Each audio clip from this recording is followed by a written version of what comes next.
house of history.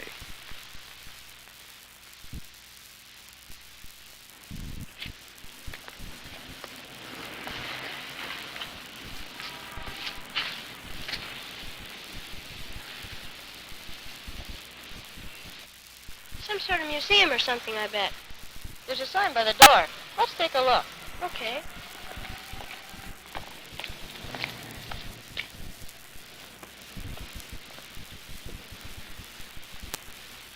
This house was the home, in his later years, of Lyon. William Lyon Mackenzie had a famous grandson, William Lyon Mackenzie King. Remember?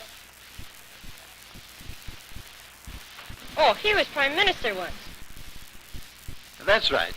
Well, this was his grandfather's house, nearly 100 years ago. Now, come in and see. It was a present. That's all right. That's what the house is for. That's what I'm here for, to show folks around.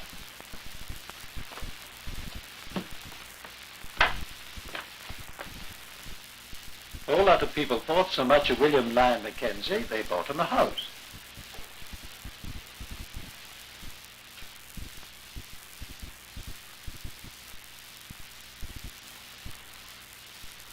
Mr. Mackenzie had done a lot for Toronto, for all of Canada. He was a great man. Now, over here we have some prints of Toronto in the old days. There are the old Parliament buildings and some soldiers. And that's a view of King Street over 100 years ago. There's a part of the old waterfront. This is part of the Mackenzie story, the death of Colonel Moody. That's a drawing of the Red Lion Inn, as it was in Mr. Mackenzie's day. Toronto certainly has changed, eh? Used to be just a rough town in the old days. Now it's a big modern city.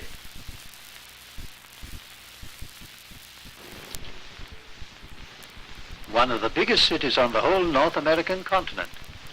Mighty busy one, too. 1.5 million Canadians live here, they say.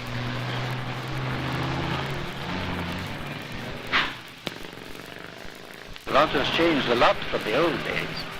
Almost all the old buildings of Mr. Mackenzie's time are gone.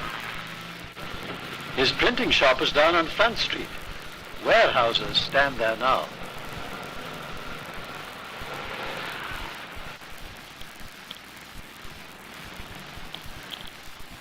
The corner of Yonge and Bloor Streets was just a crossroads when the Red Lion Inn stood there. Another famous spot, Montgomery's Tavern on Yonge Street, also disappeared long ago.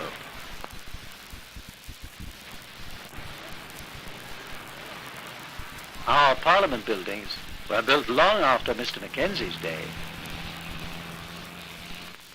And Queen's Park was probably just a cow pasture then, when he was for government.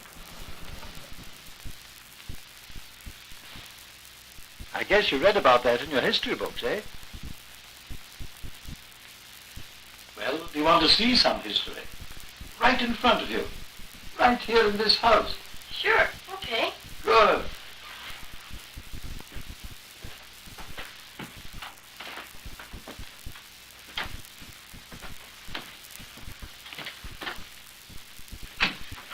You've heard of the Victorian age. Well, here it is.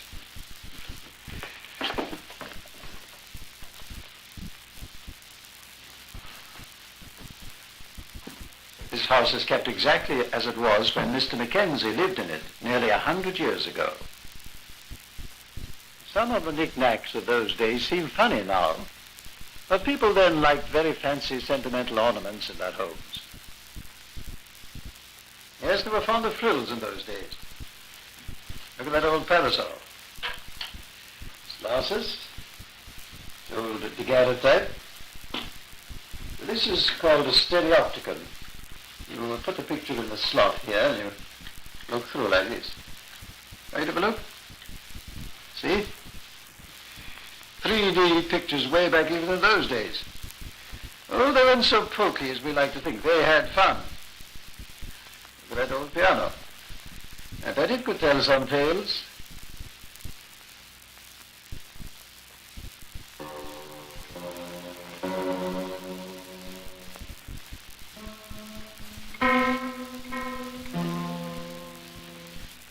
This was the back parlor. Those dresses are what the ladies wore in those days.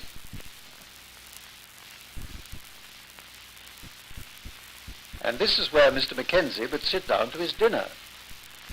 That would be his place there. I wonder what Mr. Mackenzie was like. What did he look like, you mean? Well, there he is.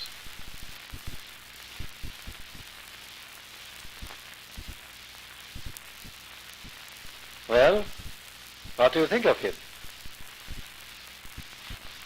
Looks kind of sour to me. Yeah, me too. Well, appearances can be deceptive. To know what he was really like, you have to know how he lived and what he did. Come on, I'll give you some clues.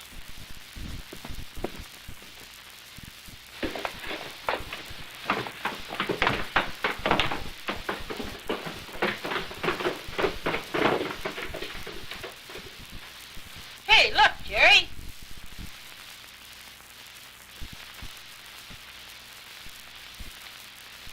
This is a collection of toys and dolls and all sorts of things. Did the Mackenzies have many children? Yes, there were 13 children born. These were the sort of toys they played with. That's Mr. Mackenzie's own baby rattle, from Scotland, where he was born, in Dundee. What's this, a scale? Yes, that's a druggist's scale.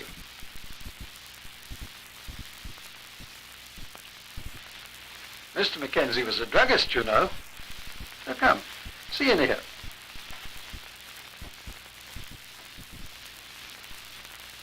Mr. Mackenzie was a druggist when he first came to Canada. These are some of the things he used. Old bottles, scales for weighing out the drugs. And here's the vial he used to measure out medicine. Little pill box. Where's those coins? He was in partnership with a Mr. Leslie, and once they made their own coins because there was a shortage of pennies. Mr. Mackenzie was still in the drug business when he was married in 1822. His wife also came from Scotland. What's that cloth thing on the wall? That's a sampler, needlework, made by Mrs. Mackenzie when she was a girl of 13. Did those old guns belong to Mr. Mackenzie? I think one of them did. Were they used in the rebellion? They may have been. But he had a better weapon than guns. He had this, a printing press. And he became a printer, and on his press he published his newspapers and pamphlets, and the many speeches and articles he wrote during his long career. Would you like to see it work? Oh, yes, sir. Good. This was the front page of his first newspaper, the Colonial Advocate. We'll print a page and you shall see for yourselves. Just hold it while I get the ink.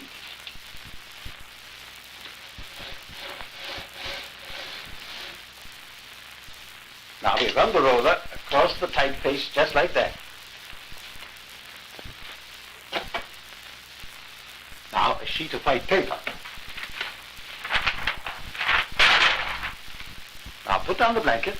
This is what we call the blanket. Now roll it underneath the press. Turn that handle. That's it. Now we squeeze down this heavy press like that. Now roll it back again. Now we've printed a page.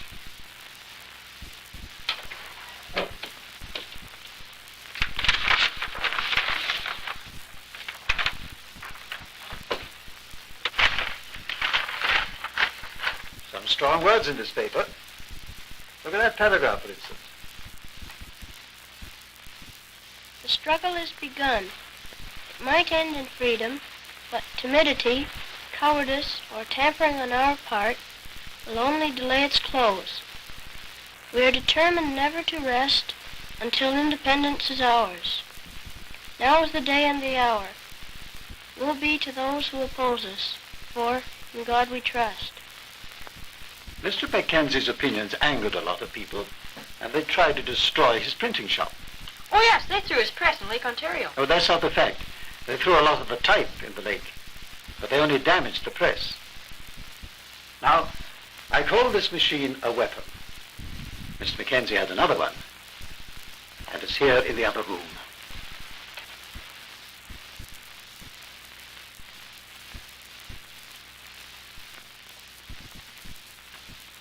Here it is. This whole desk? This is a very special desk. It was Mr. Mackenzie's own desk in the Legislative Assembly, where he was sent by his supporters to fight for their cause. He made many a fighting speech, standing behind this desk. You can find his speeches in the old records. Well, his enemies forced him out of the Assembly, and he was voted back in. Then he was pushed out and voted in again. Oh, many times. But he found a new way of fighting. In 1834, the people of Toronto elected their first mayor, William Lyon Mackenzie. This is the chair he sat in the council chamber. Would one of you boys like to try it? Go on, sit down. That's right. Well, he wasn't there for long before his enemies drove him out of the country. That was the rebellion of 1837. That's right. That's when the old guns were used.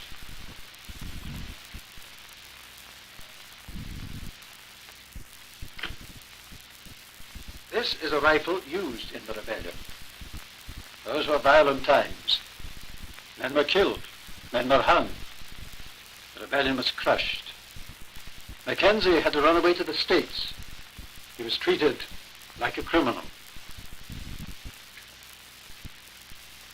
He had a price on his head and had to spend 12 years in exile. Until he was pardoned, the British government recognized that Mackenzie was a true patriot, and Queen Victoria pardoned him. Why did he fight and everything? Did he have to? Yes, he did. He wanted Canadians to run their own affairs. That was his great ambition for his country, independence, and he helped win it. Well, the rest of the story is better told upstairs. Come along, lad.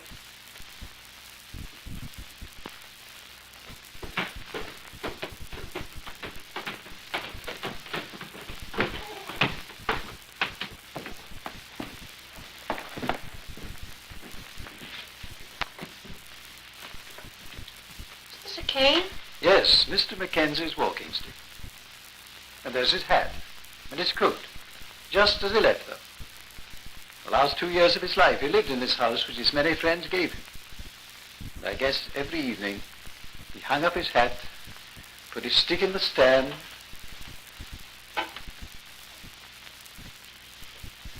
and when bedtime came, he'd pick up his candlestick, this very candlestick, and go up to bed, a tired old man.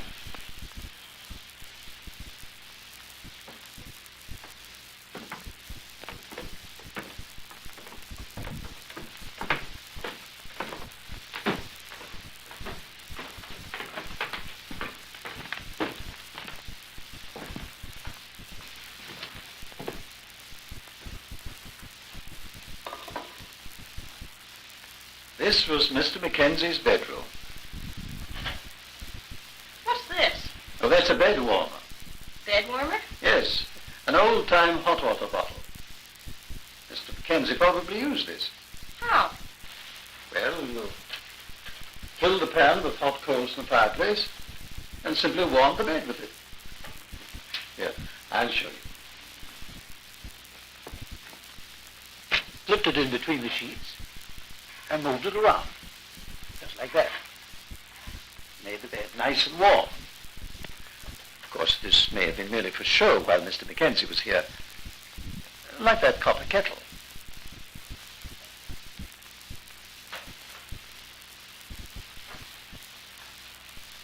This was his mother's kettle. She got it the year he was born. That would be, let's see, 1795. 159 years ago.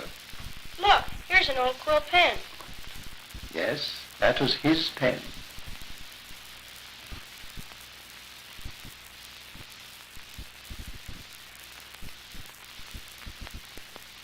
I suppose he sat here at his desk every evening for a while. Maybe wrote letters, or an article, or kept his accounts.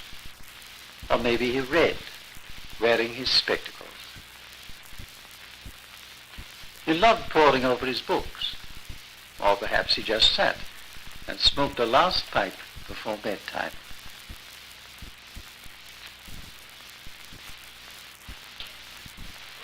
And then I suppose he put on his slippers.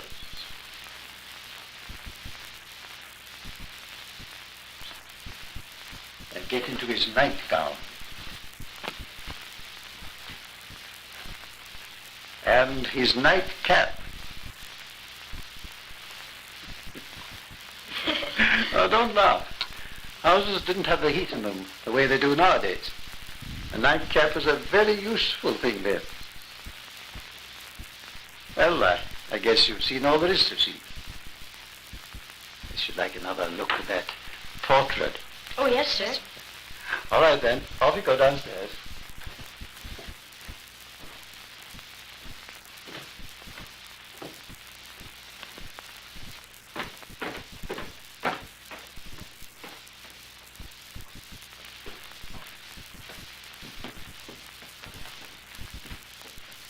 Now that you've learned a little more about that man up there, do you think he's a sour sort of fellow?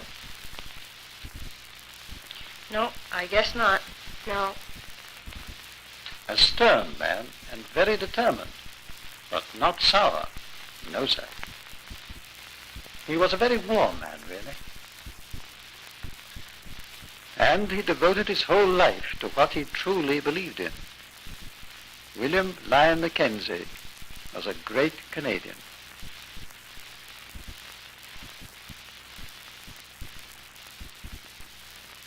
House of History was written and directed by Gordon Burwash. Photographed by Eugene Boyko, with sound by Joseph Champagne. A National Film Board of Canada production.